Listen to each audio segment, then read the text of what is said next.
अस्सलाम वालेकुम, कैसे हैं आप सब लोग। उम्मीद है खैरियत से होंगे। मैं नातिया नवाज़ और नॉवेल्स फॉर एवर की नरेटर।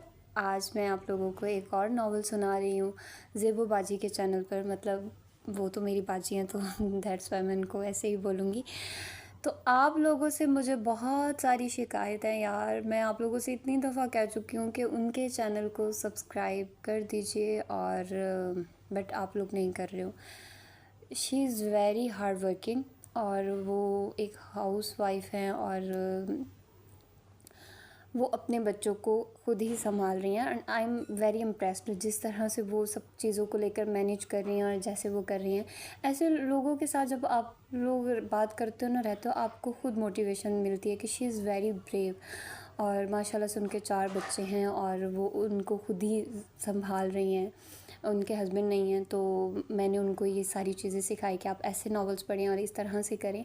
और वो बहुत डेडिकेशन के साथ, और वो क्या है ना, मुझे इतना यकीन नहीं था कि वो ऐसे काम करेंगी। आप लोग पहला नावल जाकर मेरा सुन सकते हैं। मैंने उनके चैनल पर पहला नावल जो पढ़ा है वो खुद ही पढ़ा है। तो अभी ये दूसरा नावल है। आज मैं उनसे मिलने आई हूँ तो मैंने कहा कि बाजी मैं आज आपको रिकॉर्डिंग करके दे देती हूँ। तो आप लोगों से मेरी एक छोटी सी ही रिक्वेस्ट है यार कि उनके चैनल के सब्सक्राइबर्स थोड़े कम हैं तो आप लोग उनको सब्सक्राइब कर दो। आई नो इससे कोई इतना फ़र्क नहीं पड़ेगा, लेकिन आप लोग के लिए ये बहुत एक छोटी सी वो होगी, एक छोटा सा गिफ्ट होगा जो आप लोग मेरी वजह से उनको दोगे, ठीक है। तो मैं यही चाहती हूँ कि आप उनके चैनल को सब्सक्राइब करो। जितना ज़्यादा कर सकते हो, जितने ज़्यादा लोगों के ज़रिए आप लोग कर सकते हो, आप लोग ज़रूर करो, ठीक है।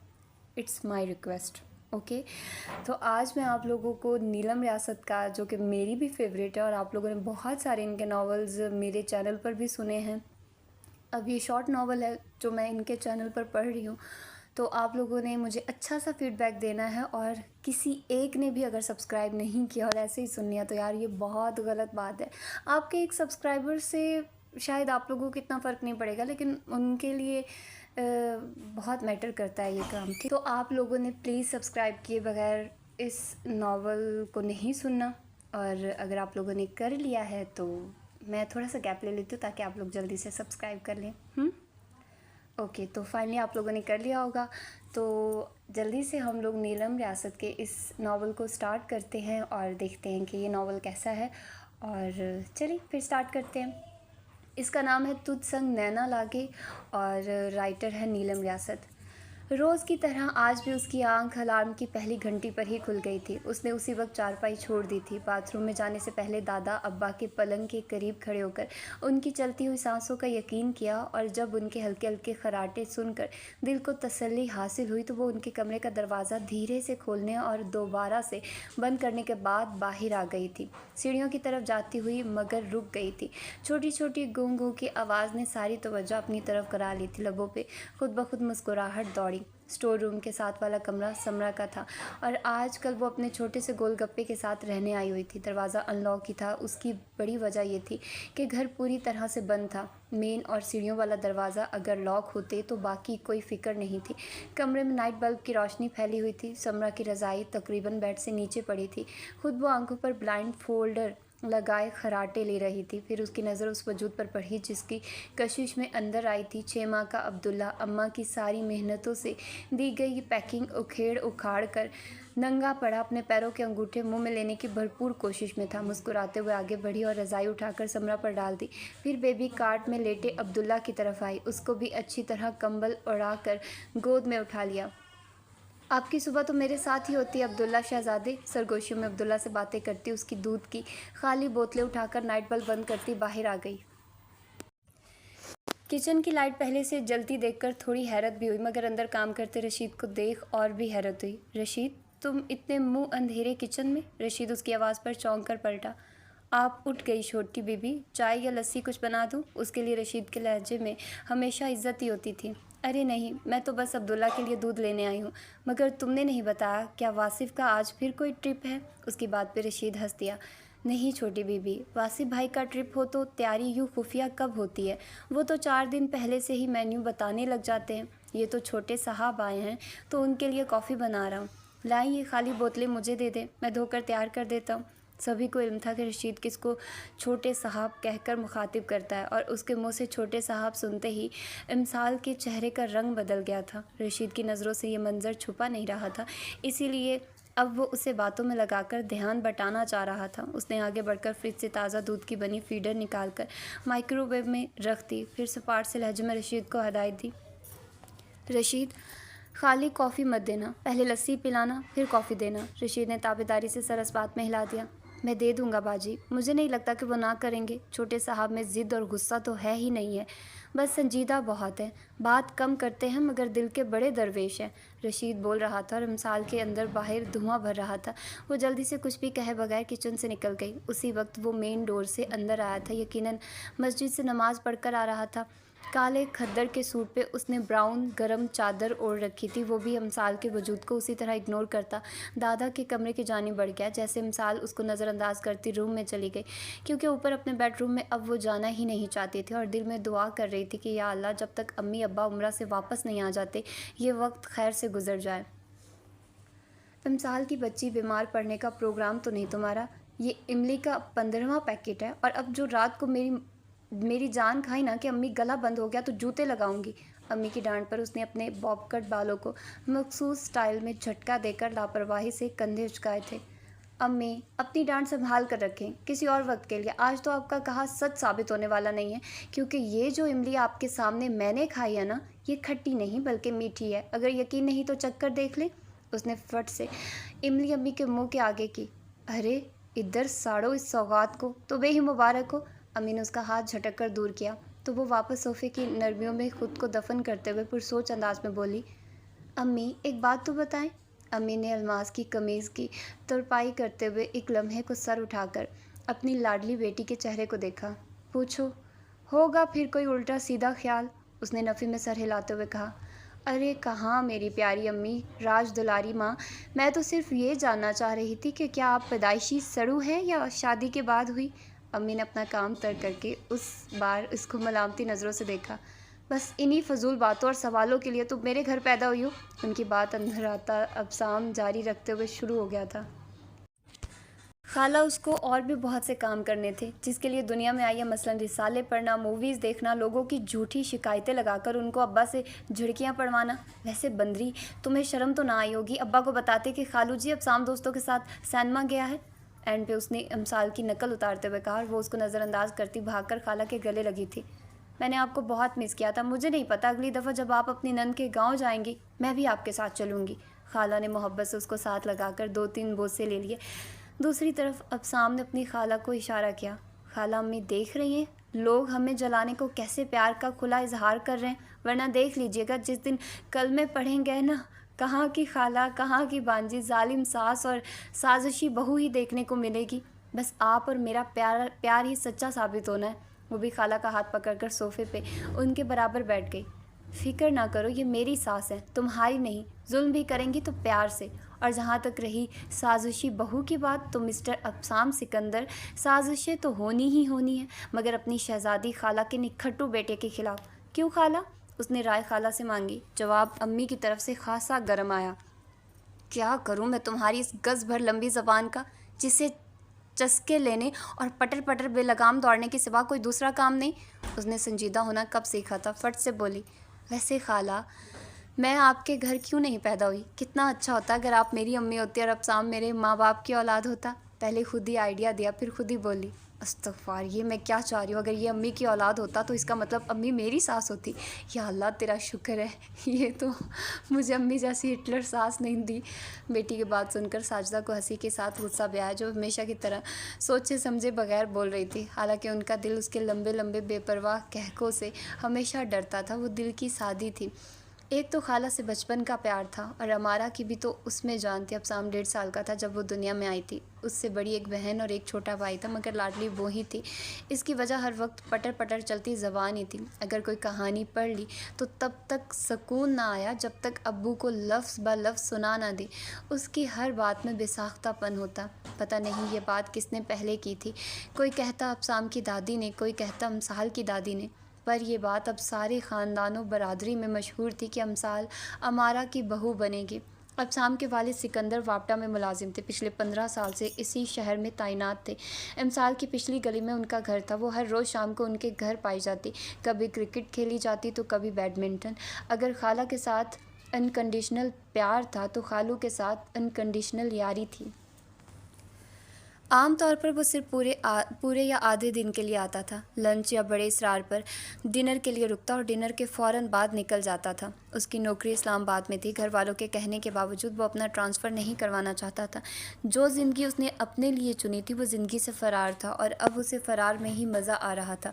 اب وہ کل سے گھر پر تھا اور وہ ایک دفعہ بھی اپنے کمرے میں نہیں آئی تھی، اور نہ ہی اس نے خود سے اسے بلوایا تھا، مگر وہ سب دیکھ اور سمجھ رہا تھا کہ رشید کے ذریعے اس کے سب کام کرائے جا رہے تھے۔ جس طرح وہ سب کچھ خاموشی سے کر رہی تھی، اسی طرح وہ سب کچھ خاموشی سے دیکھ رہا تھا۔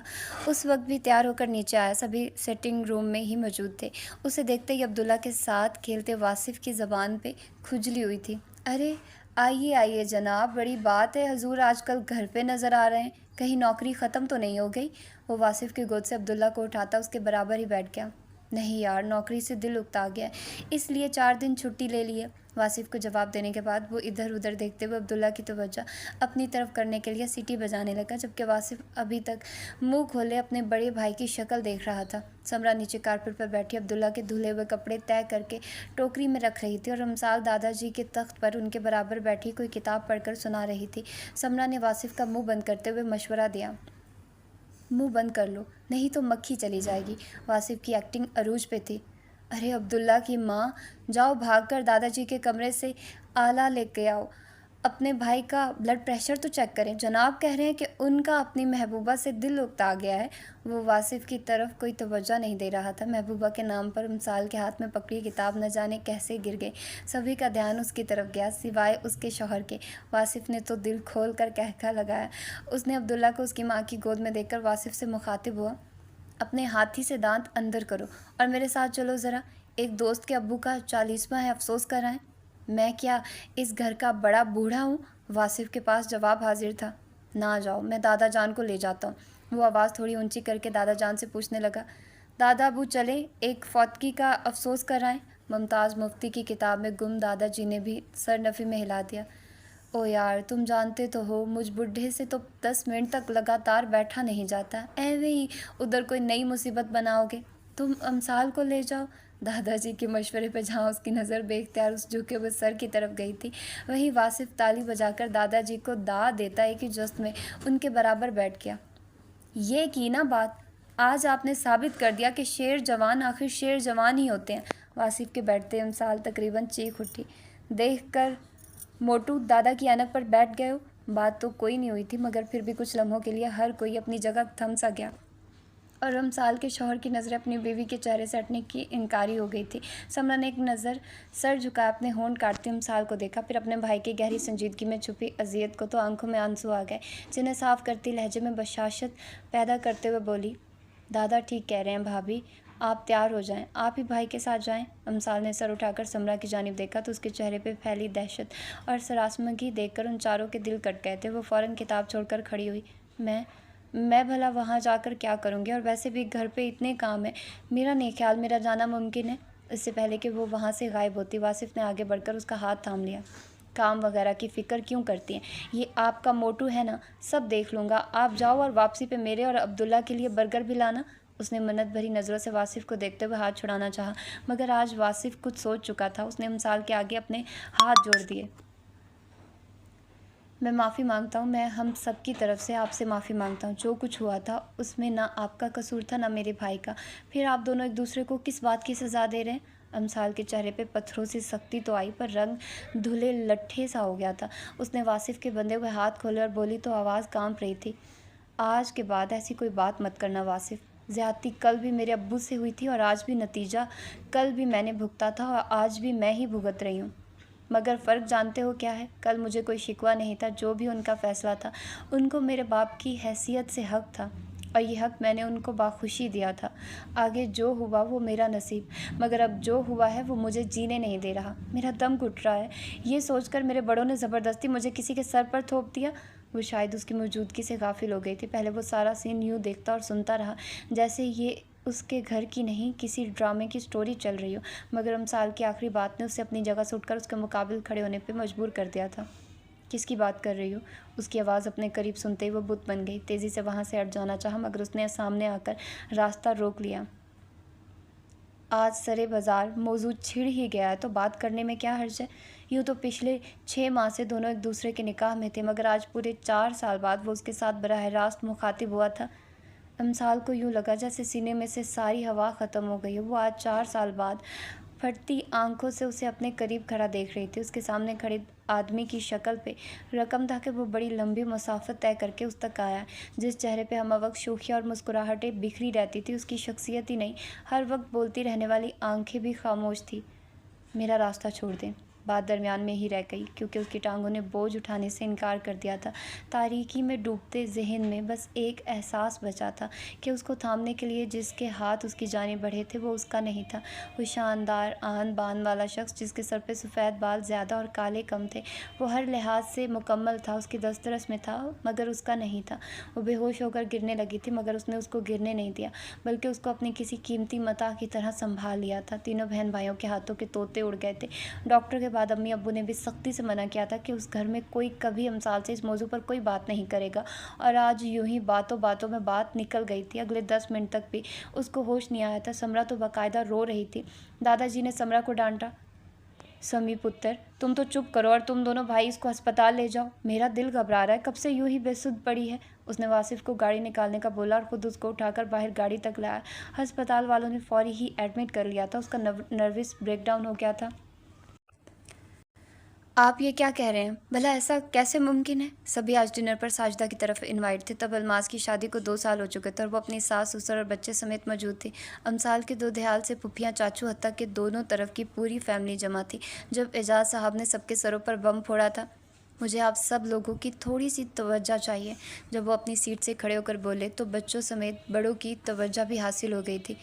اصل میں امسال کے لیے ایک بہت اچھا رشتہ آیا۔ لڑکا سول انجینئر ہے، میرے دوست کا بیٹا ہے۔ وہ بول رہے تھے اور باقی وہاں موجود ہر بندے کو جیسے سانپ سونگھ گیا تھا۔ سب سے پہلے ہمارا کو بولنے کا ہوش آیا تھا۔ آپ یہ کہہ رہے ہیں ایسا کیسے ہو سکتا ہے؟ انہوں نے اس دفعہ براہ راست ہمارا سے ہی بات کی۔ دیکھو ہمارا، تم خود سمجھدار ہو، تمہارے بیٹے کی تو ابھی تعلیم بھی مکمل نہیں ہوئی، اور کیا گارنٹی ہے کہ کل کو کوئی نوکری کرے گا یا نہیں؟ تم لوگوں کے پاس سوائے سکندر کی آمدنی کے اور تو کوئی ذریعہ بھی نہیں۔ ہر والدین کو یہ حق حاصل ہے کہ وہ اپنی اولاد کے لیے بہتر سے بہترین کا انتخاب کرے۔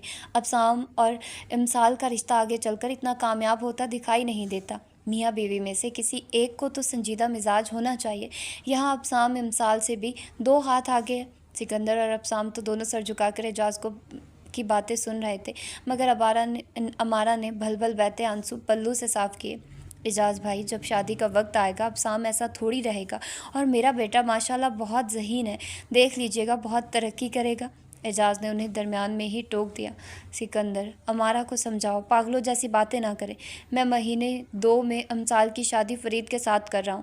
تمہارے بیٹے کو اسٹیبلش ہونے کے لیے سالوں درکار ہیں، اور میں کسی سراب کی امید میں اپنی بیٹی کو نہیں بٹھا سکتا، اور آپ سب لوگوں کے سامنے بات کرنے کا مقصد ہی یہی تھا کہ دوبارہ کوئی مجھ سے اس موضوع پر بات نہ کرے، کیونکہ یہ میرا آخری فیصلہ ہے۔ سکندر اپنی جگہ سے کھڑے ہوئے تو امارا اور بچوں کو بھی چلنے کا اشارہ کیا۔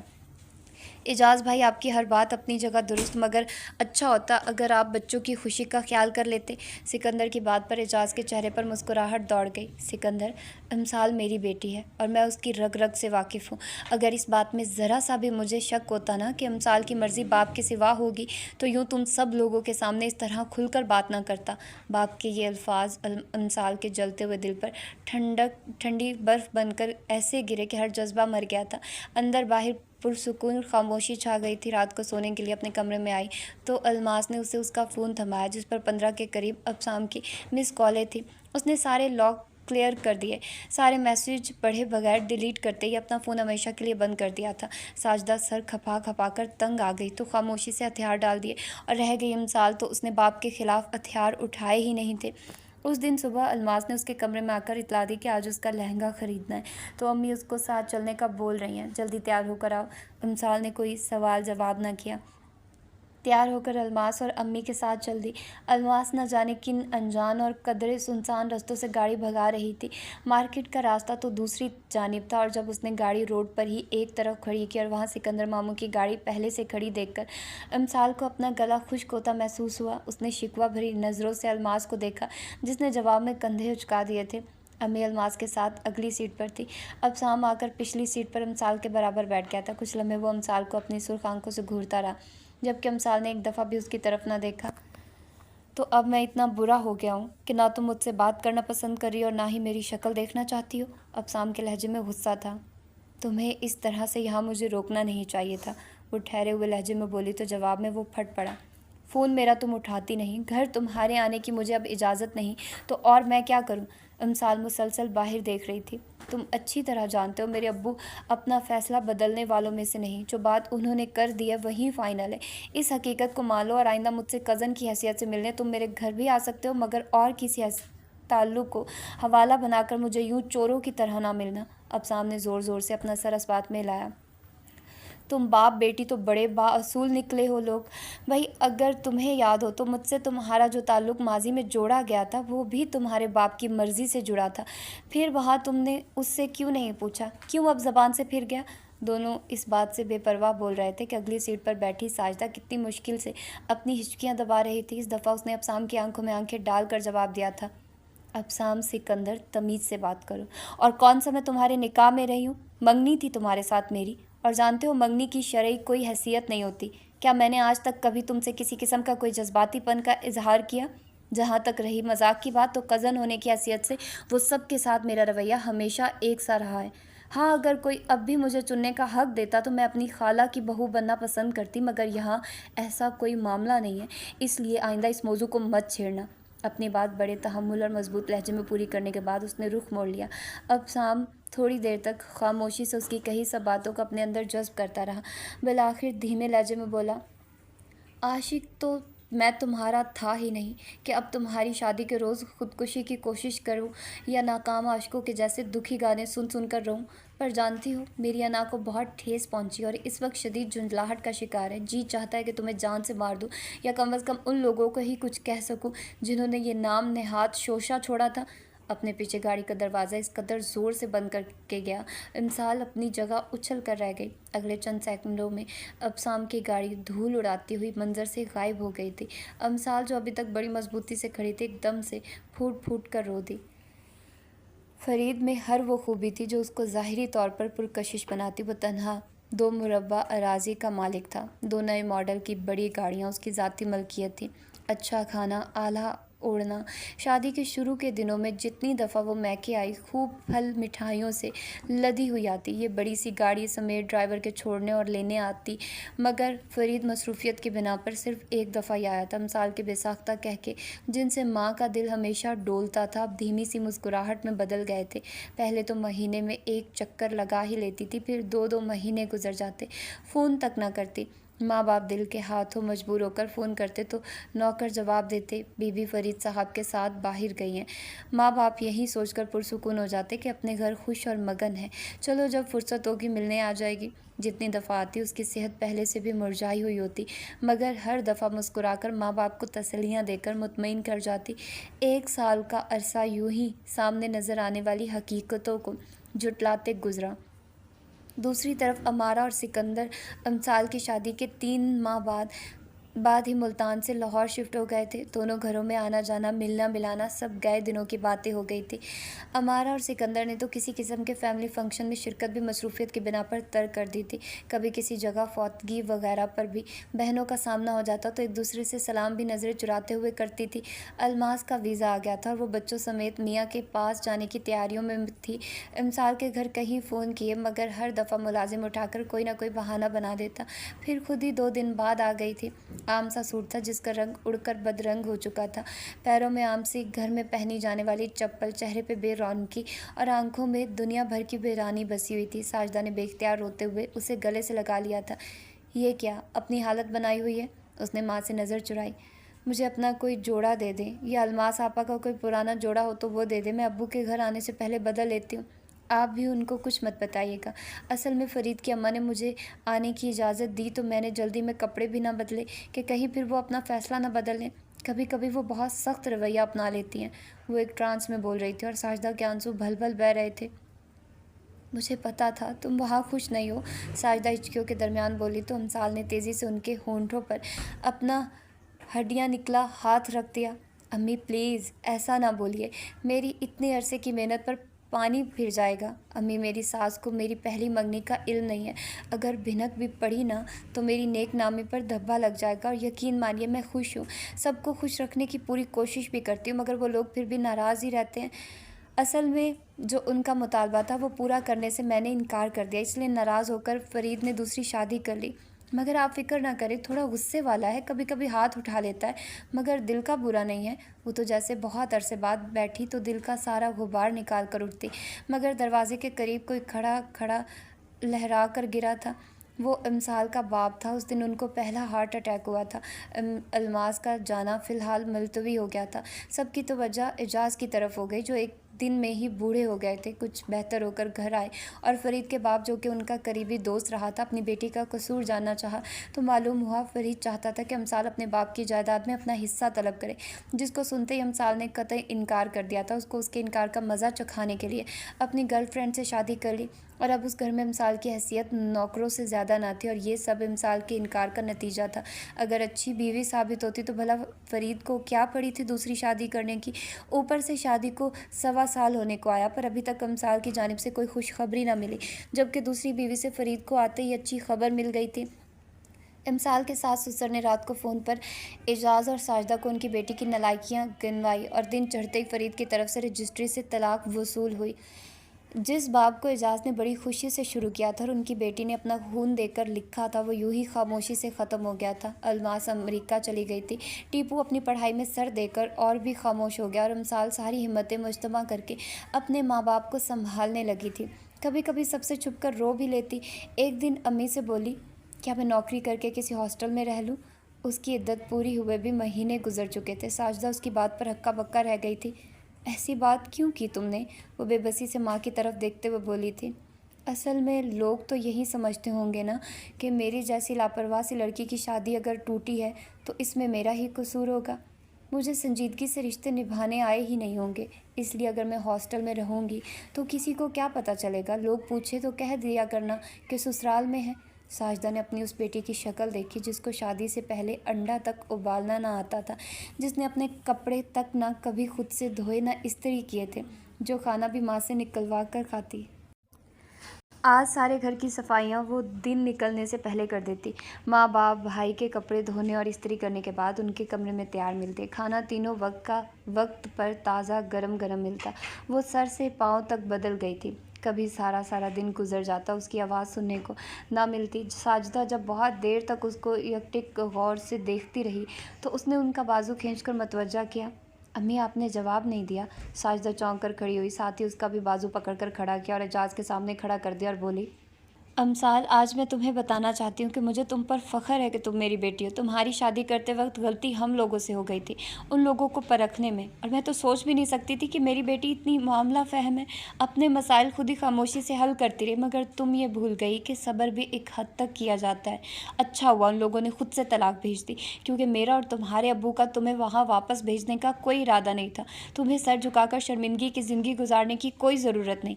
ऐसा तो वो करें जो गलत थे। मेरी जान, तुम्हारा तो कहीं कोई कसूर है ही नहीं। तुम हॉस्टल में रहना चाहती हो, रह लो, तुम्हारे अब्बू दाखिला करवा देंगे। तुम नौकरी करना चाहती हो, कर लो, मगर लोगों के डर से नहीं। जो भी करना है अपनी मर्ज़ी और खुशी के लिए करो।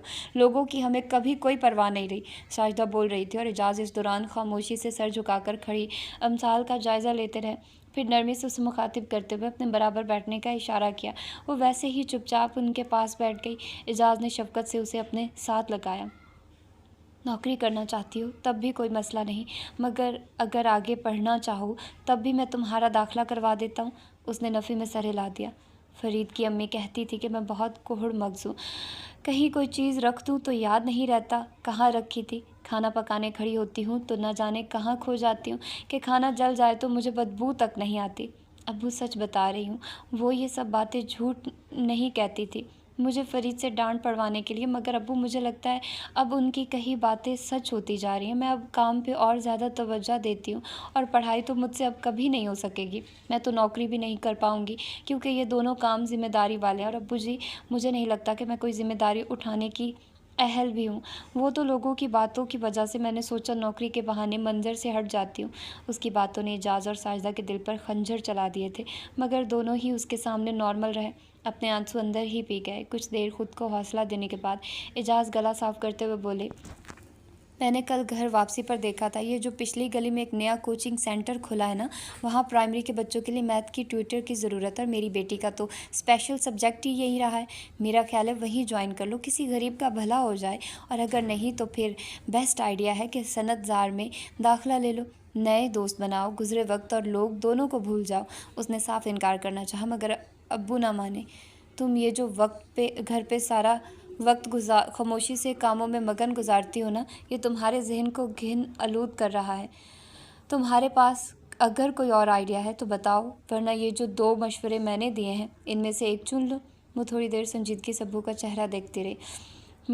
पिछली गली में तो कदम रखे भी ज़माने बीत गए थे। पिछली गली का नाम सुनकर ही आंखों के सामने कहीं यादें और चेहरे घूम गए। उसने धीमे से अपना फ़ैसला सुना दिया। सनत ज़ार एक दिन टीपू के साथ जाकर सारी मालूमात ले आई। इंटीरियर डिज़ाइनिंग में 6 माह का डिप्लोमा कोर्स कराया जा रहा था, उसी में दाखिला ले लिया था। मसरूफ़ तो पहले भी रहती थी, अब और भी मगन हो गई थी। ज़िंदगी आहिस्ता आहिस्ता किसी डगर पर चल ही पड़ी थी। फारिग वक्त में टीपू की फरमाइश पर नए नए खानों के तजुर्बे होने लगे। फ़ोन पर अलमास को घर में पर्दे और कारपेट के कलर स्कीम पर मशवरे दिए जाने लगे। साजिदा की कोशिशों से, जो उसे वक्तन फ़वक्तन कभी लाड से कभी सख्ती से खाने की चीज़ें खिलाती रहती थी, अब दोबारा से चेहरे पे गुलाबीपन छलकने लगा था। उसके लिबास भी साजिदा खुद तैयार करवाती थी। उसे तो खुद से ज़रूरत ही महसूस ना होती थी। इस तरह की छोटी छोटी कहीं और बातें साजिदा अलमास के सामने शेयर करके रो पड़ती कि उसे अपनी हम उम्र लड़कियों के जैसे बनने संवरने का कोई शौक़ और चाहत ही ना रही थी। अलमास जवाब में उन्हें तसल्ली देती कि वक्त के साथ सब ठीक हो जाएगा। जैसे भी था, ज़िंदगी पुरसुकून हो ही गई थी कि लाहौर से एक पत्थर आया और तूफ़ान ही उठा गया। अमारा और सिकंदर ने 3.5 साल बाद उनके घर की दहलीज़ पार की और उन 3 सालों की मुसाफत 30 सालों के बराबर महसूस हुई थी। आते ही उन्होंने सीधे लफ्ज़ों में कहा, एजाज़ भाई, हमारे बेटे की अमानत आपके घर थी, जो गलती से आपने गलत पते पे भेज दी थी। आज हम उसे आपसे दोबारा मांगने आए हैं। हमें हाँ या ना नहीं चाहिए, बस ये बता दें कि हम बेटी को लेने किस दिन आए। उन लोगों की आला ज़रफ़ी पर एजाज़ की आंखों में आंसू आ गए। साजिदा तो जैसे फिर से पैदा हो गई थी। अलमास, टीपू, समरा और वासिफ़ की तो जैसे ईद हो गई थी। मगर अमसाल ने सुना तो अत्थे से उखड़ गई थी। उसका उस रिश्ते से सफ़ा चट इनकार सबकी मिन्नतों से बिना बदला। लाड प्यार से समझाने से, डांटने से, पर उस पर किसी की बात का कोई असर ना हुआ। वो नरम दिल प्यार करने वाली अमसाल ज़िद्दी और हठ धर्म बन गई थी। उसकी फ़िक्र ने उन्हीं दिनों एजाज़ का ICU का दूसरा चक्कर लगवा दिया और किसी के आगे ना हारने वाली अमसाल बाप के प्यार के आगे हार मान गई थी। अपनी बरादरी और ख़ानदान के लोगों की मौजूदगी में अमानत अपने असल हकदार को मिल गई थी। जहाँ का टुकड़ा था आखिर वहीं आ लगा, मगर वो दोनों एक दूसरे के लिए अजनबी साबित हुए थे। अमसाल ने शादी वाले रोज़ कपड़े तो पहन लिए, मगर मेकअप कराने से इनकार कर दिया था। मेहंदी तक न लगाई। तो दूसरी तरफ भी सारी फैमिली खूब बन ठन कर रोब से आई, सिवाय उसके कि जिसका निकाह था। अब सामने न गले में हार पहना, ना ही नया सूट या जूते पहने, वहीं कई दफ़ा का इस्तेमाल शुदा सादा सा शलवार सूट पहनकर निकाह पढ़वाने आ गया। अमसाल के कानों तक कहीं जुमले पहुँचे। किसी ने कहा, लगता नहीं कि अबसाम अपनी रजामंदी से आया है। कोई बोली, अरे तुमने देखा वो कितना संजीदा और चुप बैठा था। पर एक फ़िक्रा उसकी दूरों नज़दीक की तकरीबन हर कज़न ने आकर उससे कहा था, हाय अल्लाह अमसाल, तुम्हारा दूल्हा तो इतना सोबर और बावकार लग रहा है। और उस सोबर और बावकार नज़र आने वाले दूल्हे ने निकाह के वक्त 1.5 करोड़ का हक महर ना सिर्फ लिखवाया, बल्कि अपनी जेब से हक महर का चेक निकालकर निकाह ख्वाह के सामने रख दिया। सारे हॉल में चहमगोइयाँ होने लगी और जब वो चेक अमसाल तक आया तो तौहीन की शिद्दत से चेहरा खून रंग हो गया। जी चाहा भरे मजमे में जाकर उस चेक के टुकड़े टुकड़े करके उसके मुंह पे मार दे, मगर ऐसा कर ना पाई और रुखसत होकर लाहौर आ गई, जहाँ उसका दिलो जान से इस्तकबाल हुआ। ये अलग बात कि दूल्हा सारे मंजर के दौरान सिरे से ही गायब रहा, फिर भी अमसाल ने एक नज़र तक न उठाकर देखा। घर पे मेहमान ना होने के बराबर ही थे, वरना ज़्यादा ہال سے ہی چلے گئے تھے اور جو مہمان تھے وہ بھی نیچے ہی سما گئے تھے۔ اوپر والا پورا پورشن صرف امثال اور ابصار کے حوالے کر دیا گیا تھا۔ وہ کمرے میں بند ہو گئی اور دلہا میاں سیٹنگ روم میں بیٹھے مزے سے CNN پہ آنے والی خبرنامہ دیکھتے دیکھتے وہیں سو گئے اور 2 دن بعد اپنا بیگ پکڑے واپس اسلام آباد ڈیوٹی پہ حاضری دی۔ دونوں کی جو بیگانگی اور لاطلقی پہلے دن تھی، شادی کے 6 ماہ بعد بھی وہیں قائم تھی۔ امی چلے نا، پہلے ہی ضیاء کے صبح سے 3 فون آ چکے ہیں اور ابھی لینے آنا چاہ رہے ہیں۔ میں نے شام تک کی اجازت لی اور اب اگر اس کے آنے کے وقت میں گھر میں ہونے کی بجائے مارکیٹ میں گھوم رہی ہوئی تو ڈانٹ پڑنی پکی ہے۔ امارا نے سر پیٹ لیا۔ سمرا، میں سخت تنگ ہوں تمہارے ان کاموں سے۔ 2 دن سے تم جا رہی ہو بازار اور پھر بھی تمہاری چیزیں نہیں پوری ہو رہی۔ تمہارا بچہ الگ پریشان ہوتا ہے، اوپر سے اس وقت گھر پہ آپا اور اعجاز بھائی آئے ہوئے ہیں۔ ان کو اکیلا بٹھا کر میں گھر سے نکل جاؤں؟ کوئی عقل سے کام لیا کرو، اور ایسی کوئی ایمرجنسی نہیں ہے کہ جب سب کچھ ابھی ہی آئے۔ جو چیزیں رہ جائیں گی بعد میں ہم خرید کر واصف کے ہاتھ بھیج دیں گے۔ اب جاؤ، جا کر اپنا سامان پیک کرو، پھر ضیاء غصہ کرے گا جب عین وقت پر چیزیں اکٹھی کرنے بیٹھو گی۔ امارا کی باتوں پر سمرا صبر کے گھونٹ بھرتی بولی، سامان امثال نے سارا پیک کر دیا ہے۔ امارا کی تیوری چڑھ گئی۔ میری بیٹی کی طبیعت ابھی پوری طرح سنبھلی بھی نہیں اور تم نے اپنے کام اس کے سر ڈال دیے۔ سمرا نے ناک سے مکھی اڑائی۔ معاف کیجیے گا مگر آپ کی جو بیٹی ہے نا، مجھے تو کسی کام کو ہاتھ تک نہیں لگانے دیتی کہ جیسے قیامت ہی آ جائے گی۔ امارا گہری سانس کھینچ کر رہ گئی کیونکہ سمرا سچ ہی کہہ رہی تھی۔ سمرا نے ماں کے چہرے پر اداسی دیکھی تو اپنی جگہ سے اٹھ کر ان کے پاس آ گئی۔ آپ امثال کو سمجھاتی کیوں نہیں؟ 7 ماہ پورے ہو گئے ہیں ان لوگوں کی شادی کو، اور اس دن پہلی دفعہ بھائی نے براہ راست امثال کو مخاطب کیا تھا اور اس کا جو نتیجہ ہوا آپ نے بھی دیکھ لیا۔ اب بالکل ٹھیک سب کے ساتھ ہنس بول رہی ہوں گی۔ بھائی آ جائیں تو دیکھیے گا اس کے چہرے کا رنگ ہی بدل جاتا ہے۔ امارا نے اداسی سے سر اس بات میں لایا۔ میری تو خود سمجھ میں نہیں آتا میں کیا کروں، تم ذرا ابسام کا نمبر ملاؤ نا، اس کی تو خبر لوں۔ سمرا نے پرس سے اپنا موبائل برآمد کیا۔ ابھی تو آفس میں ہوں گے، ہو سکتا ہے فون نہ اٹھائیں۔ سمرا نے نمبر ملایا، جو چوتھی بیل پر ہی اس نے فون اٹھا لیا تھا۔ السلام علیکم ہمشیرہ، خیریت جو اس وقت کال کی؟ سمرا کے چہرے پہ مسکراہٹ دوڑ گئی کیونکہ وہ اسے ہمیشہ شام کے وقت ہی فون کرتی تھی۔ آپ کی بیگم صاحبہ آپ کے لیے اداس ہو رہی تھی کہ بہت دن سے اپنے سرتاج کی آواز تک نہیں سنی۔ میں نے سوچا آپ سے ان کی بات کروا کر نیکی ہی کما لوں۔ دوسری طرف خاموشی چھا گئی۔ بات تو وہ کوئی اور کرنے جا رہی تھی مگر اسی وقت امثال کو دیکھ کر شرارت سوجھی، جو کہ امارا کو سکندر کا پیغام دینے آئی تھی کہ وہ آپ کو باہر بلا رہے ہیں۔ خالہ جانی آپ کو باہر بلا رہے ہیں۔ لائن کی دوسری طرف بھی یہ آواز گئی تھی۔ دھڑکنوں میں کچھ اتھل پتھل ہوئی تھی۔ سمرا نے کچھ بھی سوچنے سمجھنے کا موقع دیے بغیر فون امثال کے حوالے کر دیا۔ بھابھی، اگر اس گھر کے کسی فرد سے تھوڑی سی بھی محبت ہے نا تو پلیز لائن مت کاٹنا۔ ہم سب کا اتنا خیال رکھتی ہو، ہمیں بھی تو موقع دو اپنے لیے کچھ کرنے کا۔ ان کے روبرو ہو کر بات نہیں کرنی تو نہ کرو، دونوں فون پر تو حال احوال پوچھ سکتے ہو نا۔ بھائی تم بھی پلیز فون مت بند کرنا۔ اپنی بات مکمل کر کے سمرا نے امارا کا ہاتھ تھام کر باہر گرا لی۔ آئے امی، باہر خالہ کے پاس چل کر بیٹھتے ہیں۔ اگلے لمحے وہ باہر نکل کر دروازہ باہر سے بند کر کے امثال اپنی جگہ کھڑی رہ گئی۔ جس ہتھیلی پہ فون رکھا تھا وہ ہتھیلی بری طرح کانپ رہی تھی۔ وہ کبھی بند دروازے کو دیکھتی، کبھی ہتھیلی پر رکھے فون کو۔ اچانک فون کی تاریک اسکرین روشن ہوئی تو سامنے وہ تھا، 3 پیس سوٹ پر سوبر سا ہیئر سٹائل، خوبصورت چہرے پہ نرمی کا تاثر۔ امثال کو یہ بھی معلوم نہ تھا کہ وہ بھی اس کو دیکھ رہا تھا۔ فون کو سامنے رکھ کر کتنی دیر تک اس کے چہرے کو دیکھتی رہی، جو کہ بے حس و حرکت نظر آ رہا تھا۔ جب امثال کو یقین ہونے لگا کہ وہ لائیو نہیں بلکہ اس کی تصویر نظر آ رہی ہے تو دوسری طرف اس کے وجود میں حرکت پیدا ہوئی۔ اچانک پیچھے کچھ آوازیں آئی تھی، جیسے کوئی دروازے پر نوک کر کے اندر آیا ہو۔ اب سامنے فون کی اسکرین سے نظر ہٹا کر سامنے دیکھتے ہوئے کہا، یار میری میٹنگ ذرا کینسل کر دو، اور دیکھو جب تک میں نہ کہوں کسی کو اندر مت آنے دینا۔ آنے والا جو کوئی بھی تھا یس سر کہتا ہوا دروازہ بند کر کے چلا گیا۔ اب ایک دفعہ پھر وہ دونوں آمنے سامنے تھے۔ کچھ دیر تک یوں ہی خاموشی سے تکتے رہنے کے بعد وہ بولا تو لہجے میں انتہا کی نرمی تھی، تمہاری طبیعت اب کیسی ہے؟ اس نے ضبط کرنے کی بہت کوشش کی مگر آنسو نے بے اختیار ہو کر بہتے چلے گئے۔ اس کے سوال کے جواب میں ڈھیر سارے آنسو بہتے رہے۔ دوسری جانب اس کے چہرے سے ہی اس کی بے چینی چھلکنے لگی تھی۔ پہلے تو تحمل سے انتظار کرتا رہا کہ اب چپ کرتی ہے، مگر جب سلسلہ طویل نکل پڑا تو سختی کے ساتھ حکم دیا، امثال اب بس، سنا تم نے میں کیا کہہ رہا ہوں؟ امثال کی مزید ہچکی بن گئی۔ اب سامنے اپنی لیپ ٹاپ کی اسکرین پر نرمی سے ہاتھ پھیرتے ہوئے اس کے آنسو صاف کرنا چاہے، کیوں کر رہی ہو ایسا؟ थोड़ी देर तक उसको अपनी सुर्ख होती आंखों से देखता रहा, फिर अपनी सीट से खड़ा होकर जैकेट उतारकर कुर्सी की पुष्ट पर डाली और कफ खोलकर फोल्ड किया, टाई की नॉट ढीली करते, कॉलर का ऊपरी बटन खोलता हुआ वापस अपनी जगह पर बैठ गया। ये सब अमल उसने अपना इज़्तिराब और बेचैनी कम करने की कोशिश में किए थे। कभी तुम्हें ये ख्याल आया कि मैं भी गोश्त पोश्त का बना हुआ एक आम सा इंसान हूँ अमसाल? मैं समझ सकता हूँ कि तुम उदास हो, दुखी भी हो, जानता हूँ बड़ी आजमाइश से गुजरना पड़ा, मगर ये भी तो सोचो ज़िंदगी ने अच्छा तो मेरे साथ भी नहीं किया। मेरी दोस्त छिन गई, वो लड़की जिसको बचपन से ही दिल में बिठा दिया गया था कि अचानक से किसी और के हवाले कर दी गई। जानती हो, इन गुज़रे सालों में एक रात भी मैं सुकून की नींद नहीं सोया था।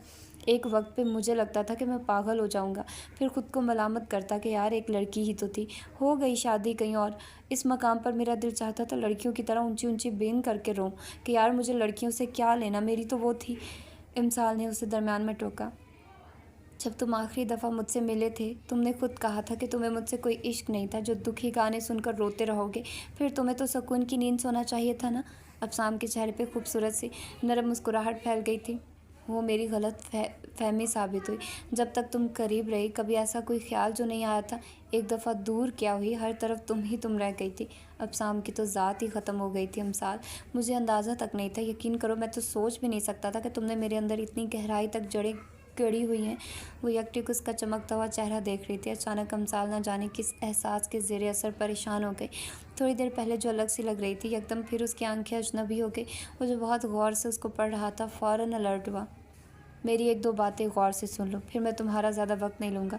तुम बड़े आराम से जाकर अपने खाला खालू और दूसरे सब रिश्तों की खिदमतें करती रहना। तुम इस रिश्ते से खुश नहीं हो, ये बात अगर तुम ना भी कहो तो तुम्हारे चेहरे पे इतनी वाज़ेह लिखी मिलती है कि पूछने की ज़रूरत बाकी नहीं रहती।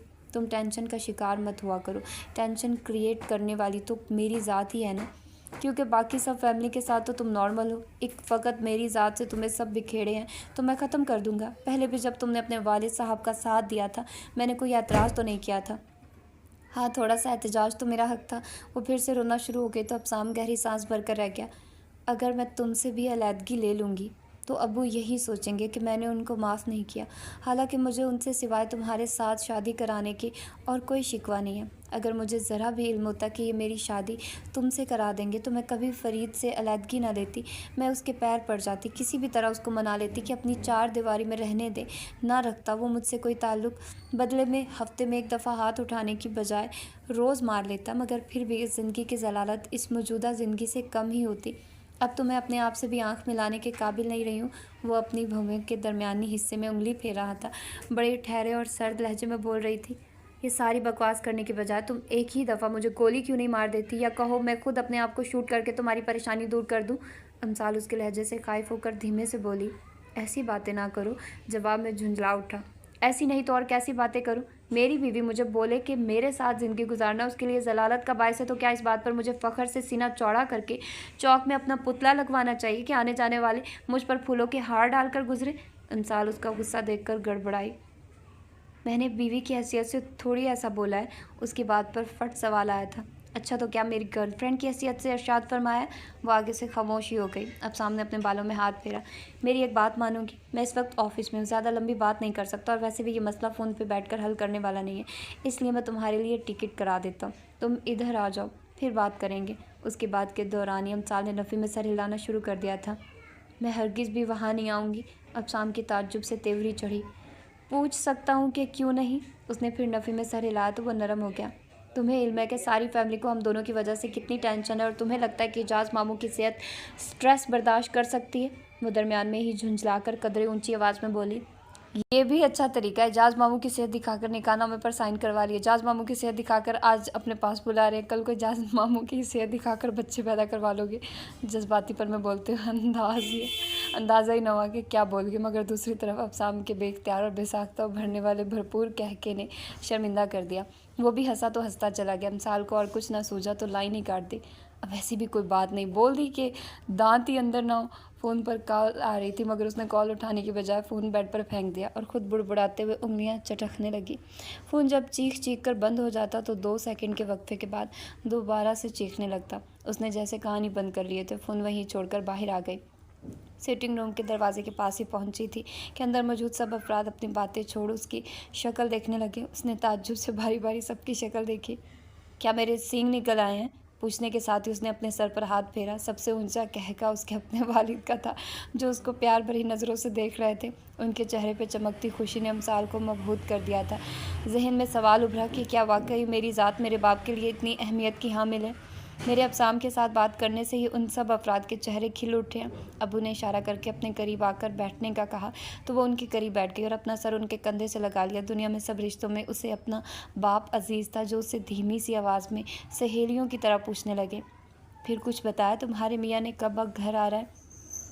अभी फ़ोन पर बात करने से पहले वो यहीं से उठकर अंदर गई थी। तब अब्बू बड़े संजीदा से बैठे हुए थे, मगर एक अरसा हुआ उसने उनको यूं शरारती लहजे में बोलते नहीं देखा था। बहुत ढेर सारे आंसू चुपचाप दिल की ज़मीन को नम करते चले गए और वो बज़ाहिर धीमे से मुस्कुराकर बोली, नहीं अब्बू, अभी वो नहीं आ रहा।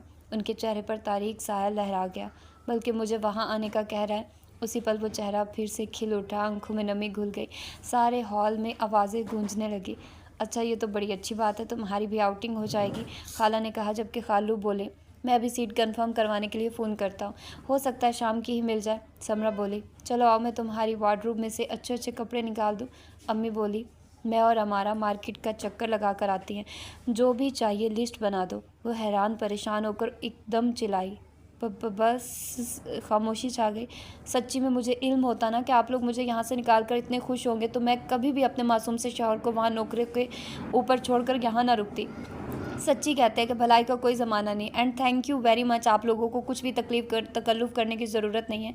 सीट वो खुद करा कर बता देगा और मेरे पास लातादाद जोड़े रखे हैं, मज़ीद खर्चे की ज़रूरत नहीं।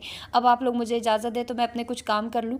वो अपनी बात पूरी करके खुद सबको घूरती हुई वहाँ से जाने लगी तो समरा की आवाज़ आई, अरे लोगों, ये अभी इधर जो औरत तकरीर करके हटी है, कोई बताएगा कि वो कौन थी? वासिफ फट बोला, अब्दुल्ला की नलायक माँ, मैं बताती हूँ तुम्हें कि वो हमारी अजीमुल शान इकलौती भाभी हैं, पर भाभी तो लग ही नहीं रही, उसके तो मुंह में ज़बान ही ना थी। वासिफ ने जैसे बहन की अकल पर मातम किया।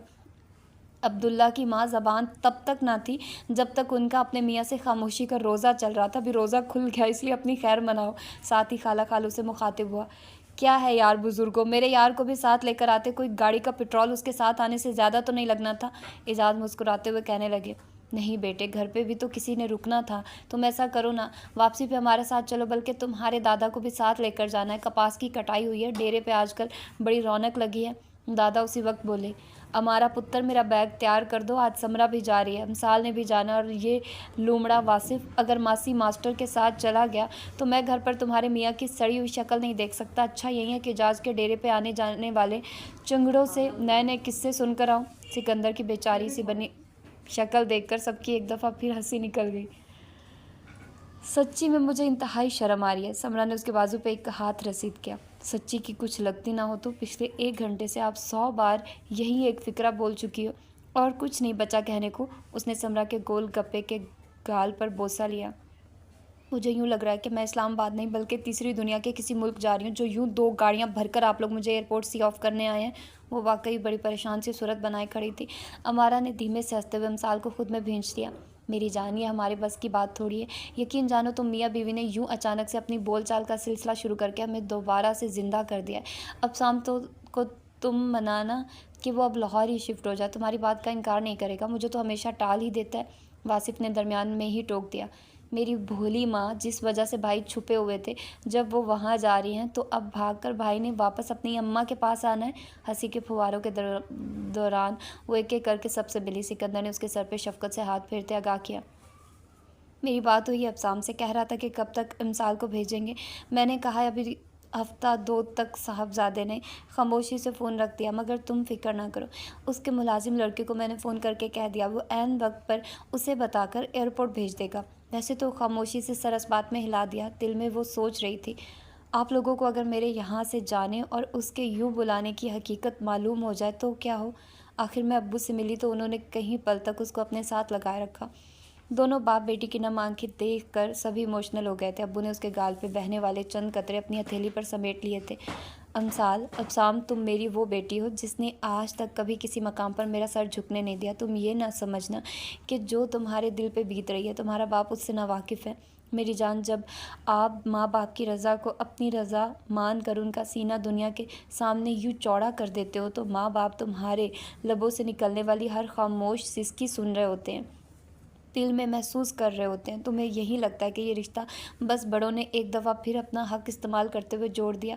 جس کے پاس جا رہی ہے اس کو میں نے کہہ دیا ہے کہ تمہیں حقیقت سے واقف کر دے، خاموشی کے بکل مار کر بیٹھا نہ رہے۔ میری امسال نہ جانے کیا کیا سوچ کر خود کو کھوکھلا کر رہی ہے۔ اس نے تعجب سے سوالیہ نظریں اٹھا کر ابو کی آنکھوں میں دیکھا۔ کیسی حقیقت ابو جی؟ ابو بس مسکرا دیے۔ اس سے پوچھ لینا، وہ ہی بتا دے گا۔ اب جاؤ، اللہ حافظ۔ اور وہ سارے سوال اور دکھ دل میں لیے ہی اسلام آباد آ گئی۔ ارائیول ٹرمینل سے باہر نکلتے ہوئے دل بہت گھبرا رہا تھا۔ آہستہ آہستہ چلتے ہوئے وہ استقبال کو آئے لوگوں کی شکلوں کو باری باری دیکھتے ہوئے اسے ڈھونڈ رہی تھی، جس کے ساتھ تعلق بہت مضبوط تو تھا مگر اس میں نہ دلی سکون تھا، نہ اعتبار، اور یہ ناؤ کسی نہ کسی جانب تو اب لگ کر رہنی تھی۔ وہ جذباتی پن میں یہاں آنے کا فیصلہ کر بیٹھی تھی۔ سب کے چہرے پر پھیلنے والی خوشی نے یہ فیصلہ کرا دیا تھا اور اب وہ سارے وقت پچھتاوے کا شکار رہی تھی، پر اب کیا ہو سکتا تھا؟ وہ کہیں نظر نہ آیا۔ ان کو نہ جانے خوشی ہوئی کہ مایوسی جب 17-18 سالہ لڑکا اس کے سامنے پھولوں کا بوکے لے کر آیا۔ السلام علیکم باجی، ویلکم ٹو اسلام آباد، یہ پھول آپ کے لیے۔ وہ دماغ میں اندازے لگاتی جواب دینے لگی۔ وعلیکم السلام، آپ کون؟ وہ مسکرائے تو چہرے پر حد درجہ معصومیت اور خوشی تھی۔ میرا نام عاقب ہے۔ امسال کے ہونٹوں پر مسکراہٹ دوڑ گئی۔ تو تم ہو عاقب بھائی، بڑے چرچے سنے ہوئے ہیں تمہارے تو۔ وہ کھل کر ہنس دیا۔ چرچے کہاں جی، واصف بھائی کے منہ سے میری بے عزتی سنی ہوگی۔ امسال کے درست اندازے پر نفی میں سر ہلاتے ہوئے مسکرائی، ساتھ ہی ہاتھ بڑھا کر پھول پکڑ لیے۔ پھولوں کے لیے شکریہ عاقب۔ شکریہ کی کون سی بات ہے باجی، لائیں اپنا سامان مجھے دے، گاڑی ادھر موجود ہے، آئیں۔ سامان والی ٹرالی عاقب نے تھام لیا اور وہ اس کے ساتھ چلتی گاڑی تک آئی۔ پہلے عاقب نے پچھلی سیٹ کا دروازہ اس کے لیے کھولا، اس کے بیٹھنے کے بعد دروازہ بند کرتا، سامان رکھنے کے بعد ڈرائیونگ سیٹ سنبھالنے کے بعد اپنی منزل کو جانے والے رستوں پر گاڑی ڈال دی۔ جب رش سے نکلا تو امسال سے مخاطب ہوا، بھاجی آپ کو برا تو لگا ہوگا کہ افسام بھائی خود آپ کو ایئرپورٹ لینے کیوں نہیں آئے، مگر دیکھیے قصور ان کا نہیں میرا ہے، کیونکہ میں نے ان کو ان کے ابو کا پیغام دیا ہی نہیں، وہ تو روٹین کے مطابق آفس گئے ہوئے ہیں۔ اب دیکھیے گا کتنا مزہ آئے گا جب آپ کو اچانک سے شام کو اپنے سامنے دیکھیں گے۔ امسال نے کنفیوز سی نظروں سے عاقب کے رد عمل کو دیکھا، جو کہ امسال کے مطابق کچھ زیادہ ہی خوشی کا اظہار کر رہا تھا۔ عاقب میری سمجھ میں ایک بات نہیں آ رہی۔ عاقب نے گاڑی کی سپیڈ تھوڑی کم کی۔ وہ کیا باجی؟ وہ یہ کہ میں پہلی دفعہ تم سے ملی ہوں، اس کے باوجود تم نے کیسے مجھے پہچانا؟ عاقب ہنس دیا۔ باجی آپ کو پہچاننا کوئی مشکل کام ہے بھلا؟ امسال اس لڑکے کو سمجھ نہ پا رہی تھی۔ اچھا مجھے تو علم ہی نہیں تھا کہ میں اتنی جانی پہچانی ہستی ہوں۔ عاقب کا سارا دھیان سڑک پر تھا۔ باجی ابھی آپ گھر ہی تو جا رہی ہیں، خود ہی آپ کو آپ کے سوال کا جواب مل جائے گا۔ وہ مزید کچھ نہ بولی، ویسے بھی آنے والے وقت میں اس کی ساری توجہ منتشر ہوئی تھی۔ ایئرپورٹ سے 20 منٹ کی مسافت کے بعد گاڑی ایک چھوٹے اور پوری طرح سبزے میں گھرے بنگلے کے سامنے رک گئی تھی۔ عاقب نے نیچے اتر کر پہلے گیٹ کھولا اور پھر گاڑی پورچ میں روک دی۔ اس وقت وہ دل میں شکر گزار بھی تھی کہ افسام منظر پر موجود نہ تھا، کچھ لمحے ہی صحیح سکون سے گزار سکتی تھی۔ باجی آپ اندر چل کر اپنا گھر دیکھ لیں، میں آپ کا سامان رکھ کر آپ کے لیے کچھ کھانے کو لاتا ہوں۔ امسال کو چونکہ بھوک پیاس کچھ محسوس نہیں ہو رہی تھی، اس لیے منع کر دیا۔ نہیں میرے لیے کچھ لانے کی ضرورت نہیں ہے، جب ضرورت ہوئی مانگ لوں گی۔ اچھا باجی، سٹنگ روم اور بیڈ روم دونوں جگہ بزرگ موجود ہے، کوئی بھی بزر موجود ہے، کوئی بھی ضرورت ہو بزر کر دیجیے گا، جن کی طرح فوراً حاضر ہو جاؤں گا۔ امسال اس کی مثال پر ہنستی تھی۔ گاڑی کے اسٹریپ سے گونجتی عاطف اسلم کی آواز کو اس نے ہاتھ مار کر بند کیا۔ ماتھے پہ تیوری چڑھی ہوئی تھی۔ سارے فساد کی جڑ ہی یہ دل ہے۔ بآواز بلند بڑبڑاتے ہوئے گاڑی کے بریک پر پاؤں کا دباؤ ڈالتے ہوئے ہارن دیا۔ دوسرے لمحے گیٹ کھلتا چلا گیا۔ اس نے پورچ میں کھڑی گاڑی کے برابر میں اپنی کار کھڑی کر کے انجن بند کیا، ساتھ والی سیٹ پر رکھا اپنا موبائل اور جیکٹ اٹھا کر باہر نکلا۔ آج آپ اتنی دیر سے کیوں آئے ہیں؟ اندر کی طرف جاتے اس کے قدم عاقب کے سوال پر تھم گئے۔ مڑ کر عاقب کو دیکھا۔ محترم جناب عاقب صاحب، میں آزاد ملک کا ایک آزاد شہری ہوں، اس لیے جب میرا جی چاہے گا میں اس وقت گھر آؤں گا۔ میں تمہیں جواب دینے کا پابند ہوئی ہی نہیں۔ ایڑیوں پر گھوم کر قدم پھر سے آگے بڑھائے تو عاقب کی آواز پھر آئی، تو آج موڈ خراب ہے کیا؟ آفس میں کسی سے جھگڑا ہو گیا تھا؟ اس نے موبائل سٹنگ روم کے ٹیبل پر پٹخنے کے انداز میں رکھا۔ او یار میرا موڈ نہیں، میں بذات خود سر سے پاؤں تک کے خراب بندہ ہوں، اور جھگڑا کیوں ہوگا میرا کسی کے ساتھ؟ تمہیں میں کوئی جھگڑالو قسم کا انسان لگتا ہوں کیا؟ ہاتھ میں پکڑی جیکٹ بھی یوں ہی صوفے پر پھینک دی۔ عاقب نے اس کی گاڑی میں سے نکالا بریف کیس لے کر اس کے بیڈ روم میں رکھ دیا، جبکہ وہ کھڑے کھڑے ہی ریموٹ اٹھا کر چینل بدلنے لگا۔ عاقب کمرے سے باہر آتے ہوئے پھر نہ چپ رہ سکا۔ ویسے اگر امسال باجی یہاں آ جائیں तो آپ تب بھی کیا ایسے ہی سڑو قسم کے رہیں گے؟ اس کے لب بھنج گئے۔ بری طرح عاقب کو گھرتے ہوئے وارن کیا، اس وقت میرے سامنے اس عورت کا نام مت لو، وہ یہاں میرے پاس کیا لینے آئے گی؟ اس کا سب کچھ تو ادھر ہے جہاں وہ رہتی ہے، میں اس کے لیے ہوں ہی کیا؟ عاقب نے ساتھ ہی توبہ استغفار پڑھنا شروع کر دیا۔ مرے آپ کے دشمن! اب سامنے بالوں میں ہاتھ پھیرتے ہوئے سر اس بات میں لایا۔ ہاں ٹھیک کہہ رہے ہو، اور جانتے ہو میرا سب سے بڑا دشمن کون ہے؟ میرا دل۔ ایسا کوئی بے غیرت دل ہے، دن میں نہ جانے کتنی دفعہ صرف اس کے لیے دھڑکتا ہے، جس کو ہفتوں کبھی میرا خیال بھی نہیں آتا۔ خیر سوری یار، آج میں سارا دن بہت اپسٹ رہا ہوں، اس لیے تمہارے سامنے یہ ساری بکواس کر رہا ہوں۔ میری باتوں پر غور نہ کرنا، میں بس تھوڑا فیڈ اپ ہوں۔ تم کھانا نکالو، میں فریش ہو کر آتا ہوں۔ بیڈ روم کا دروازہ کھولتے ہی سیدھی نظر اس پہ پڑی۔ آج بھی اس نے ایک نظر بھی اس پر نہ ڈالی۔ اپنے پیچھے دروازہ بند کرنے کے بعد وہ آ کر اس کے عین سامنے صوفے پر نیم دراز ہو گیا۔ ڈارک گرے ٹراؤزر پہ سفید شرٹ کے اوپر سرخ ٹائی میں وہ تھکا تھکا سا آنکھیں بند کر کے چند منٹ تک یوں ہی پڑا رہا۔ پھر آنکھیں کھول کر اس کی جانب دیکھنے لگا تو یک ٹک دیکھتا چلا گیا۔ کافی دیر بعد اٹھا، جوتے اتارے اور واش روم کے سلیپر پہن کر دروازے کے پیچھے غائب ہوا۔ تو امسال نے کب سے روکی ہوئی سانس خارج کی۔ اس کی گئی ساری باتیں امسال کا بلڈ پریشر بڑھا رہی تھی، مگر وہ عاقب کے دیے گئے واسطوں کی خاطر چپ چاپ بیٹھی ہوئی تھی، ماتھے پر آئے پسینے کو صاف کر رہی تھی۔ جس وقت واش روم کے لاک کھلنے کی آواز آئی، فوراً ہاتھ پہلو میں گر گیا۔ وہ باہر آیا تو آف وائٹ شلوار سوٹ میں ملبوس تھا، گیلے بالوں کو تولیے سے رگڑتا اس کے ساتھ آ کر بالکل پاس بیٹھ گیا۔ تولیہ ایک طرف اچھال کر بولا تو نظریں نیچی اور لہجہ ہارا ہوا تھا، امسال تم ایک ہی دفعہ مجھے بتا کیوں نہیں دیتی کہ تم کیا چاہتی ہو؟ کچھ دیر چپ رہنے کے بعد پھر بولا، امی کہتی ہیں کہ مجھے لاہور تمہارے پاس رہنا چاہیے، اور مجھے سمجھ نہیں آتا کہ میں انہیں کیسے بتاؤں کہ یہاں تو تم میرے ساتھ ہوتی ہو، وہاں جاتا ہوں تو بہت دور، بہت اجنبی نظر آتی ہو۔ جب پرسوں میں نے تم سے ریکویسٹ کی تھی کہ یہاں آ جاؤ، ٹکٹ بھی کرا دی تھی، پھر کیوں نہیں آئے؟ جب صبح سے ابو نے کال کر کے بتایا کہ ہفتے 2 بعد شاید آؤ، میں تب سے خود سے لڑ رہا ہوں۔ آج سارا دن کام کرنے کا بالکل دل نہیں کیا، پر تم سے بچنے کے لیے آفس میں جھک مارتا رہا ہوں۔ گھر لیٹ بھی تمہاری وجہ سے ہی آیا ہوں، کیونکہ مجھے پتا تھا سامنے بیٹھی ملو گی۔ تم نے میرے لیے وہ کہاوت بالکل سچ کر دی کہ دریا کے پاس پیاسا میں ہوں، وہ تم سامنے ہوتی ہو، بیٹھی رہتی ہو، ہاتھ بڑھا کر پکڑنے کی دیر ہوتی، وہی غائب ہو جاتی ہو۔ وہ نہ جانے اور کیا کچھ کہتا، مگر امسال کا سب جواب دے گیا۔ اس سارے وقت میں پہلی دفعہ سر اٹھا کر اس سے مخاطب ہوئی تو وہ اچھل پڑا۔ تمہارا کھانا کمرے میں ہی لاؤں یا باہر بیٹھ کر کھاؤ گے؟ اس کے جواب کا انتظار کیے بغیر وہ کمرے کا دروازہ کھول کر باہر نکل گئی۔ وہ اپنی جگہ بیٹھا سوچنے لگا کہ یہ ہوا کیا ہے؟ پھر لگا شاید میرا وہم اب حد سے بڑھ گیا ہے، جو آج وہ باتیں کرتی نظر آئی۔ عاقب! اگلے پل عاقب بوتل کے جن جیسے حاضر ہوا، دانت نکالتے ہوئے۔ جی بھائی! وہ اپنی جگہ سے کھڑا ہوا، تھوڑی پہ ہاتھ پھیرتے ہوئے عاقب کی بتیسی کو گھورا، دونوں ہاتھ پشت پر باندھتے ہوئے پوچھا، کیا ہم دونوں کے علاوہ وہ بھی یہاں موجود ہے؟ عاقب کی معصومیت دیکھنے لائق تھی۔ وہ کون؟ وہ چلتا ہوا عاقب کے قریب ہوا۔ کچن میں کون ہے؟ لہجے میں انتہا کی سنجیدگی تھی اور عاقب کی بتیسی بند نہیں ہو رہی تھی۔ کچن میں باجی امسال ہیں۔ وہ بے ساختہ ایک قدم پیچھے ہٹا۔ وہ کب آئی؟ عاقب نے بتایا، شام 4 بجے کی فلائٹ سے، اسی سیٹ سے جو آپ نے بک کرائی تھی۔ آپ کے ابو کی صبح کال آئی کہ آپ کو ایئرپورٹ بھیج دوں، پر بھائی آپ کو سرپرائز دینے کے چکر میں نہیں بتایا۔ اب سامنے اپنا سر نفے میں لایا۔ تمہارا سرپرائز تو اچھا ثابت ہوا، اس کا مطلب ہے اس نے میری کی گئی ساری بکواس بھی سن لی ہے؟ اب سام کی شکل دیکھ کر عاقب کی ہنسی نکل گئی۔ یہی تو میرا مقصد تھا بھائی، جو آپ کے کمرے سے کبھی کبھی باتوں کی آوازیں آتی ہیں، وہ ان کے تصور کی بجائے آج براہ راست ان سے ہوں۔ اس نے نرم نظروں سے عاقب کو گھورا۔ یہ بات اس کے سامنے کی نا تو جوتے کھاؤ گے۔ چلو اب کس کو یہاں سے اچھا خاصا بدھو فیل کر رہا ہوں۔ عاقب اپنی ہنسی دباتا نکل گیا۔ میری باجی نے کھانا لگا دیا صاحب، آ کر کھا لیں۔ عاقب اتنا کہہ کر بھاگ گیا۔ باجی کا بچہ! اس نے ہاتھ پھینک کر بال سیٹ کیے، پھر خود سے کہا، چلو بیچارے ترسے ہوئے شوہر بیوی کے ہاتھ کا نکلا کھانا کھاؤ۔ اپنی بات پر دلکشی سے مسکراتا کمرے سے نکل کر ڈائننگ ٹیبل تک آیا۔ کھانا لگانے کے بعد وہ پانی کا جگ رکھ رہی تھی۔ وہ خاموشی سے چیئر کھینچ کر بیٹھ تو گیا، مگر کھانے کی طرف ہاتھ نہیں بڑھائے۔ امسال جو کہ وہاں سے ہٹنے کا نہ سوچ رہی تھی، اس کے اس رد عمل پر بادل نخواستہ کرسی کھینچ کر بیٹھنے کے بعد پلیٹ میں چاول نکال کر تھوڑا سا رائتا ڈالنے کے بعد کھانے لگی۔ اب سام جو اپنی مسکراہٹ چھپاتے ہوئے پلیٹ میں سالن نکال کر چپاتی سے کھانے لگا۔ کھانا خاموشی سے کھایا گیا۔ عاقب نے آ کر برتن اٹھایا اور چائے کا پوچھا۔ اب سام نے انکار کر دیا، جبکہ امسال نے اپنے لیے خود ہی چائے بنا لی۔ اب سام سٹنگ روم میں ٹی وی کھول کر امسال کا انتظار کرنے لگا، جو کہ کچن میں برتن دھوتے عاقب کے ساتھ باتوں کے دوران اپنی چائے پی رہی تھی۔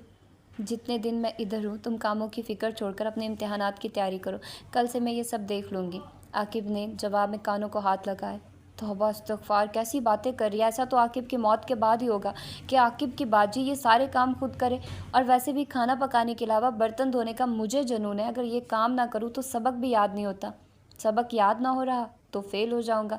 फ़ेल हो गया तो अब्साम भाई ने जो सारा खर्चा किया वो तो ज़ाया जाएगा ही, ऊपर से बेइज्जती अलग होगी। उनके तो सभी कॉलीग को मातहतों को इल्म है कि मैं इस साल सेकंड ईयर के पेपर दे रहा हूँ। अंदाज़ा लगाकर बताएं ज़रा, आपके काम करने का मुझे किस कदर नुकसान उठाना पड़ेगा। और मेरी अम्मा जो मेरी चटनी बनाएंगी वो अलग है। इमसाल ने हंसते हुए अपना कप सिंक में रखा और उसको शब्बा खैर कहती बाहर आ गई। वो तो किचन में देर लगा कर आई थी कि अब्साम अपने कमरे में जा चुका होगा और उससे सामना होने से बच जाएगी, मगर वो ना सिर्फ बाहर ही मौजूद था बल्कि उसी का मुंतज़िर भी था। वो उसको इग्नोर करती उस कमरे की तरफ बढ़ गई जो उसने अपने लिए चुना था। उसका सामान भी उधर ही मौजूद था। उसने बैग में से सादा गर्म सूट निकाला और वॉशरूम का रुख किया। लिबास बदलने के बाद दांतों को ब्रश किया और बाहर आ गई। ईशा की नमाज़ वो कब की पढ़ चुकी थी। वैसे भी अब तो 12:30 हो रहे थे। फ़ौरन लाइट और दरवाज़ा बंद करती बिस्तर में घुस गई। यहाँ लाहौर के मुकाबले में ठंड ज़्यादा थी। हर तरफ से जहन की खिड़कियाँ बंद करके सारी तवज्जो सोने पर मबज़ूल की। बाहर से टीवी भी खामोश हो गया था, जिसका मतलब था अब्साम भी अपने कमरे में चला गया था। ये सोच इस कदर पुरसुकून थी कि उस पर नींद गालिब आने लगी। तभी दरवाज़ा वाह हुआ और अंदर आने वाले ने सारी रोशनियाँ जलाकर बेड के करीब रखी कुर्सी को अपनी मतलूबा जगह पर रखा और उस पर बैठने के बाद टांगे बेड पर रखकर नीम दराज हो गया। फोकस सारा इमसाल पर था, जिसने बुरा सा मुँह बनाते हुए अपना सर भी कंबल के अंदर कर लिया था। ओह कम ऑन इमसाल, सीरियसली तुम इतना लंबा सफ़र करके यहाँ सोने आई हो। बिस्तर के अंदर से ही उसकी झुंझलाई हुई आवाज़ आई। ज़रूरी तो नहीं कि आज ही बात हो, अगले चंद दिन तक मैं इधर ही हूँ, कल कर लेना जो भी बात। उसकी बात मुंह में ही थी। अब सामने एक झटके से कंबल खींचकर कमरे के दूसरे कोने में फेंक दिया। वो उसे इस अमल की तवक्को ही नहीं कर रही थी। पहला ख्याल दुपट्टे की तरफ गया जो कि उसी कुर्सी पर रखा था जहाँ वो बड़ा जमान था। इमसाल की समझ में ना आया कि फौरी तौर पर कैसे खुद को छुपाए। तेज़ी से बेड से उतरकर खुले बैग में से शॉल निकाल कर ओढ़ी और गुस्से से भरी उसके सामने बैठ गई, जिस पर अब सामने बेड पर रखी टांगें नीचे रख दी। मिस्टर अब्साम सिकंदर, ये एक इंतहाई घटिया तरीन हरकत है। और कौन फजूल लोग ये बात करते हैं कि तुम बहुत सुलझे हुए सोबर इंसान हो, बोलते तो हो ही नहीं। मेरे साथ तो ये दूसरा वाक़या है कि तुम्हारी बातें ही ख़त्म नहीं हो रही हैं और सोबरपन इतना भी नहीं कि किसी के कमरे में आने से पहले इजाज़त ही ले ली जाए। इमसाल के गुस्से के जवाब में वहाँ नरम सी मुस्कुराहट थी। तुम्हें तो खुश होना चाहिए कि मुझे तुम्हारे सिवा किसी और से बातें करने का रत्ती भर भी शौक़ नहीं है। तुम उल्टा गुस्सा कर रही हो और मैं मालिक हूँ इस घर का, जिस कमरे में जी चाहे जा सकता हूँ। इजाज़त मांगू और वो भी अपनी ही बीवी से। What rubbish. कोई और एतराज़? इमसाल के चेहरे पर फैली संजीदगी गहरी हुई। वैसे तुम ठीक ही हो, हमें एक ही दफ़ा बात करके इस मौजू को हमेशा के लिए दफन कर देना चाहिए। पहले मैं अपना मसला तुम्हारे सामने रखती हूँ। मिस्टर जीनियस हो ना तुम, तो निकालो कोई हल। साथ तुम्हारे मैं रहना नहीं चाहती और अपने माँ बाप की वजह से अलग इख्तियार कर नहीं सकती। तो बताओ मुझे क्या करना चाहिए। टांग पर टांग जमाए एक हाथ कुर्सी के हथे और दूसरा थोड़ी के नीचे रखे गहरी नज़रों से उसका जायज़ा ले रहा था। मेरे साथ रहने में मसला क्या है? जवाब में इमसाल ने हिम्मत करके बराह रास्त उसकी आंखों में देखा। मैं नहीं जानती कि क्यों तुम इतने भोले होने की एक्टिंग कर रहे हो और ये सब प्यार और मोहब्बत की बातें क्या है। इन सब बातों से तुम साबित क्या करना चाहते हो? क्योंकि जो हकीकत है वो तुम भी जानते हो और मैं भी जानती हूँ। तो फिर ये धोखा किस लिए? इसलिए मैं इस सब का एक ही हल सोचा कि तुम मुझे लाहौर ही रहने दो और यहाँ एक अपनी मर्ज़ी से शादी कर लो। खाला कुछ भी नहीं कहेंगी और जब मुझे कोई एतराज़ नहीं तो फिर किसी की अहमियत ही क्या रह जाती है। ज़िंदगी तुम्हारी है, तुम्हें अपनी मर्ज़ी और पसंद से जीनी चाहिए। अब सामने ताली बजाए। तुम्हें तो वकील होना चाहिए था इमसाल एजाज। क्या खूब तकरीर करती हो, मगर ये ज़्यादती नहीं कि एक तरफ तुम मुझे मेरी मर्ज़ी के मुताबिक ज़िंदगी गुजारने पर लेक्चर दो और फिर मुझे मेरी रज़ा भी अता ना करो। मैं किन अल्फाज या किस ज़बान में कहूँगा तो ये बात तुम्हारी मोटी खोपड़ी में बैठेगी कि मेरी चाहत तुम हो, मेरी मर्ज़ी तुम हो। इतने खुले अल्फाज में बता चुका हूँ, फिर भी तुम मेरा एतबार क्यों नहीं कर रही हो? अब क्या फिल्मी डायलॉग मारूं, चांद तारे तोड़ लाने की कस्में खाऊं या तुम्हारे हिजर में गुजरे दिनों पर दास्ताने इश्क लिखूं? कोई ऐसा अमल जो मेरी की गई सारी बकवास को हकीकत साबित कर दे। इमसाल के आंसू देखकर उसने सर पीट लिया। चलो अब रोने बैठ जाओ, यानी हद हो गई है। इधर बात शुरू करो, उधर बारिश शुरू हो जाती है। इमसाल ने आंखों को सख्ती से पल्लू के साथ रगड़ा। तो और क्या करूं? हकीकत भी तो मुझे ही पता है, तो रोना भी मैंने ही है ना। तुमने ये शादी की ही मुझसे इंतकाम लेने के लिए और मुश्किल ये है कि किसी को ये नज़र ही नहीं आ रहा। मेरे अब्बू तक तुम्हें बड़ा शरीफ समझ रहे हैं। उसने हैरत से अपने सामने काले और सुर्ख इम्तजाज में मलबूस आंसू बहाती लड़की को देखा। अच्छा तो ये बताओ किस किस्म का इंतकाम बनता है तुम्हारी तरफ मेरा? امسال نے زور و شور سے بتانا شروع کیا۔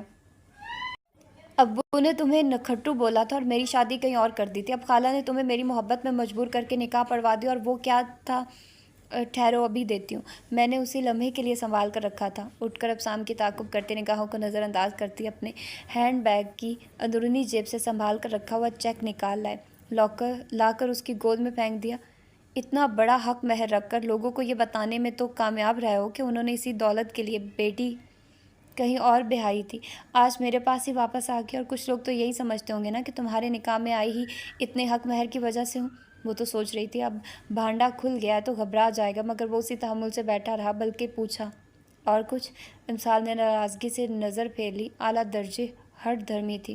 پہلی بات تو یہ کہ شادی کی بات مجھ سے امی ابو نے نہیں بلکہ میں نے ان سے کی تھی۔ دوسری یہ کہ تمہارے ابو سے تمہارا رشتہ پہلے میں نے خود مانگا تھا، پھر امی لوگوں کو تمہارے گھر بھیجا تھا، اور تیسری بات یہ کہ تمہارے مسلسل انکار کو اقرار میں بدلنے کے لیے اعجاز ماموں کو ICU کا چکر لگانے کا مشورہ بھی میں نے دیا تھا۔ جب تم لوگ باہر لابی میں رو دھو رہی تھی، میں اور ماموں اندر بیٹھے ڈرائی فروٹ اور چائے کا لطف اٹھا رہے تھے، اور اب آ جاتے ہیں تمہارے اس چیک کی طرف۔ تو بیگم، کیا تمہیں میری ماہانہ تنخواہ کا علم ہے؟ یقیناً نہیں۔ اب دماغ کی تسلی ہوئی کہ نہیں؟ امسال کو یقین نہ آیا، مگر ابسام کے چہرے پر لکھا تھا کہ اس کا کہا ہر حرف سچ ہے۔ کیا انہی باتوں کو سر پہ سوار رکھ کر اینٹی ڈپریسنٹ کھا رہی ہو؟ اور وہ جو نروس بریک ڈاؤن ہوا تھا؟ امسال نے اس سے درمیان میں ٹوک دیا۔ اگر تمہارے مطابق یہ شادی تمہاری مرضی سے ہوئی تھی تو تم خوش کیوں نہیں تھے؟ مجھے پتہ چلا کہ تم نے نیا سوٹ تک نہیں بنوایا تھا، اور مووی میں بھی سارا وقت سڑی سی شکل بنا کر بیٹھے ہوئے ہو۔ ابسام کی ہنسی نکل گئی۔ چلو ایک بات تو ثابت ہوئی، براہ راست نہ صحیح، مووی میں تو تم مجھے غور سے دیکھتی رہی ہو۔ اور رہا تمہارا سوال تو بھائی کیوں اتنا بن ٹھن کر جاتا؟ مجھے کون سا روایتی انداز میں تیار اور منتظر بیوی ملنے والی تھی، جس طرح تم سے 3 دفعہ ہاں کہلوانے کے لیے سارے پاپڑ بیلنے پڑے تھے؟ میرا تو موڈ ہی سخت آف تھا۔ وہ نکاح تم نے مجبور ہو کر قبول کیا تھا، جب اپنی خوشی اور مرضی سے مجھے قبول کرو گی تب میں بھی خوشی کا اظہار کروں گا۔ امسال کچھ دیر تک پیر کے انگوٹھے سے کارپٹ کو کھرچتی رہی۔ تمہاری ساری وضاحتوں، دلیلوں اور اظہار محبت سننے کے بعد بھی اگر میں یہ کہوں کہ میں اس رشتے سے خوش نہیں ہوں، آزادی چاہتی ہوں تو؟ ابسام کے چہرے اور آنکھوں سے ساری مسکراہٹ غائب ہو گئی۔ کیا یہ تمہارا آخری فیصلہ ہے؟ بڑے سنجیدہ اور ٹھہرے ہوئے لہجے میں کیے گئے سوال کے جواب میں امسال میں اتنا بھی حوصلہ نہ تھا کہ سر اٹھا کر اس کی نظر سے نظر ہی ملا سکتے۔